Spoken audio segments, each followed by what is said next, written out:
मैं बालीयोगी महंत रूपनाथ गोरक्षटिला धुना प्रन्यास गोगा बेड़ी से गुरु गोरक्षनाथ जी एवं श्री जहावीर गोगा जी महाराज के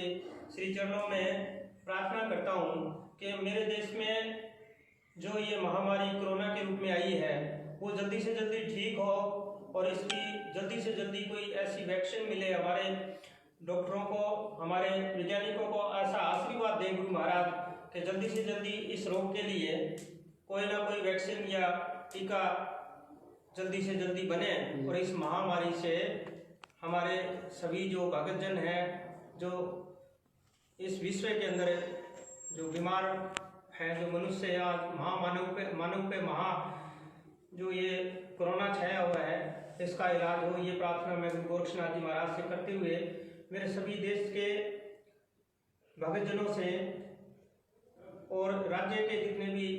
मेरे भाई बहन हैं उन सबसे मैं हाथ जोड़ के निवेदन करना चाहता हूँ धुना गुरु गोरक्षनाथ जी की ओर से कि जो पूरे विश्व के अंदर महामारी कोरोना आई हुई है, जिसका प्रभाव हमारे देश में भी बहुत ज़्यादा है, और इस महामारी के इस भयंकर रूप को देखते हुए हमारे भारत सरकार ने और हमारी राज्य सरकार ने पूरे देश में लॉकडाउन किया है। तो मैं मेरे जितने भी ये भक्त हैं, सेवक हैं गुरु महाराज के, उन सबसे हाथ जोड़ के प्रार्थना करता हूँ कि इस लॉकडाउन का आप मान रखें। ये जो लॉकडाउन हमारी सरकारों ने किया है उसका पालन करें, और इसका पालन सभी धर्मों को छोड़ करके सिर्फ एक मानव धर्म अपना करके और मानव धर्म के लिए इस लॉकडाउन का पालन करें, क्योंकि जब मानव बचेगा तभी धर्म बचेगा। आज बड़ी इस दुख की घड़ी में मैं मेरे देशवासियों से, मेरे प्रदेशवासियों से हाथ जोड़ के विनती करता हूँ कि सरकार ने जो भी नियम लागू किए हैं उन नियमों का पालन करें, अपने घर में रहें और घर में भी अपने एक दूसरे से दूरी बना के रखें, 1 मीटर या 2 मीटर की दूरी बना के रखें, प्रेम से घर में रहें और अपने जो बुजुर्ग हैं उनका सबसे ज़्यादा ख्याल रखें, जो बीमार हैं उनका ज़्यादा ख्याल रखें, उनको बाहर ना निकलने दें। और आप खुद भी अगर कोई ऐसा कार्य होता है, ज़रूरी है, आप बाहर निकलते हैं तो अपने मुंह के ऊपर मास्क लगाएं या अपना तौलिया मुंह पे बांध करके बाहर किसी डॉक्टर के पास में या कोई अपना विशेष कोई कार्य हो उसके लिए आप बाहर निकलें। और मैं एक ये भी निवेदन करना चाहता हूँ, मैंने देखा है कि लोग इस महामारी को हल्के में ले रहे हैं। हमारे आस पड़ोस के जितने भी मुल्क हैं उन मुल्कों में इतनी भयंकर स्थिति हो रही है, उसको नहीं देख रहे, उसको देख करके अनदेखा कर रहे हैं, वो गलत है। ये महामारी है, ये किसी धर्म को, मजहब को, जात को, पात को, ऊंच को, नीच को देख के नहीं, ये बीमारी जो इस लॉकडाउन को नहीं मानती है उसी के लगती है और फिर बुरी तरह से दुर्दशा होकर के वो या तो डॉक्टरों के पास पहुंच जाते हैं तो बच सकते हैं, नहीं तो अपने घर में तड़प तड़प के प्राण जो है वो निकलते हैं। हमने ऐसा देखा है। मैं आपसे निवेदन करता हूँ कि अपने घर में रहें, अपने परिवार में रहें, बाहर ना निकलें। ये पूरे भारतवर्ष के मानव समाज के ऊपर एक परीक्षा की घड़ी है। इस परीक्षा की घड़ी में सभी अपने नियम, धर्म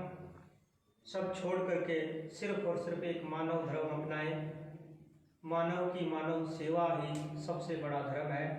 सबसे बड़ी सेवा है। वो सेवा में आप लग जाएं और अपने आस पड़ोस में कोई गरीब है उसका भूखों न रहने दें, उसको भी ध्यान रखें, उसके भी भोजन की व्यवस्था करें। वैसे तो सरकार ने सभी की व्यवस्था की है, सबकी व्यवस्था हो रही है, पूरे देश में ये लॉकडाउन चल रहा है। आप बगैर मतलब बाहर मत निकलिए अपने घर से, क्योंकि आप एक निकलते हो तो उसके पीछे दूसरा भी निकल जाता है। देखा देख भीड़ लग जाती है और उस भीड़ में नुकसान मानव का है, उसमें नुकसान हमारा है, उसमें नुकसान हमारे परिवार का हो सकता है, उसमें नुकसान हमारे समाज का हो सकता है। तो इसलिए आप बाहर ना निकलें, आप अपने घर में रहें, परिवार में रहें, भगवान का भजन करें, अपने ईश्वर का भजन करें, अपने खुदा का भजन करें, अपने अल्लाह का भजन करें। अपने घर में बैठ कर के सभी अपनी पूजा पाठ जो है वो कर सकते हैं, कोई मनाही नहीं है, किसी प्रकार की मनाही नहीं है। हमारे जितने भी धार्मिक स्थान हैं पूरे विश्व के अंदर वो बंद हैं। जब तक ये महामारी है तब तक उन्होंने उन स्थानों को बंद कर दिया है। तो हमें भी इस चीज़ को मानना चाहिए, हमें भी इसके ऊपर पूरा ध्यान देना चाहिए कि हम हमारे जो धार्मिक स्थान हैं वहाँ ना जाएं, हमारे घर में रह करके इस लॉकडाउन का पूर्णतया पालन करें और सरकार का पूरा सहयोग करें। मैं आप सभी भक्तों से एक निवेदन और करना चाहता हूँ कि हमारे जो ये देवदूत हैं जो ईश्वर के रूप में हमारी सेवा कर रहे हैं, डॉक्टर हैं, पुलिस है, फोर्स है, सरकार के जितने भी सरकारी कर्मचारी हैं, चाहे सफाई वाले हों, पत्रकार हों,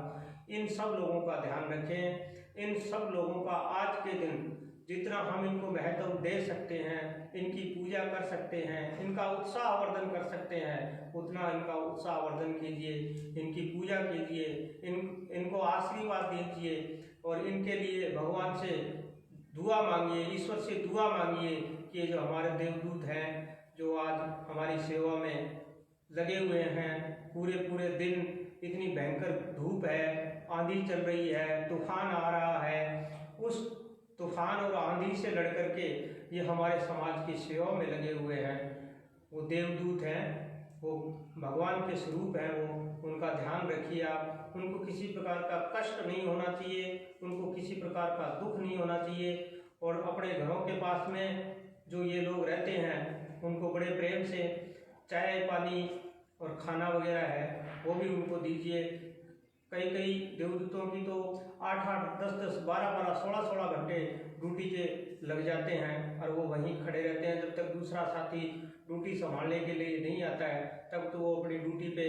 एकदम निर्भय होके लगा रहता है। और निर्भय ही उनको रहना चाहिए, क्योंकि हम अगर उनका सहयोग नहीं करेंगे तो वो निर्भय नहीं रह सकते। और उनको निर्भय रखना अति आवश्यक है, क्योंकि वो हमारी सेवा के लिए, हमारे प्राण बचाने के लिए, हमारी मानव सभ्यता को बचाने के लिए अपना सब कुछ दांव पे लगा करके और हमारी सेवा में लगे हुए हैं। ऐसे देवदूतों को प्रणाम है, नमस्कार है, उनकी सेवा करो, उनको धन्यवाद दो, उनको आशीर्वाद दो। यही प्रार्थना मैं आप सबसे करता हूँ। बोलिए गुरु गोरक्षनाथ जी महाराज की जय, श्री जहावीर गोगा जी महाराज की जय। हे बाबा, ये बीमारी जल्दी से जल्दी इस पूरे विश्व से समाप्त हो।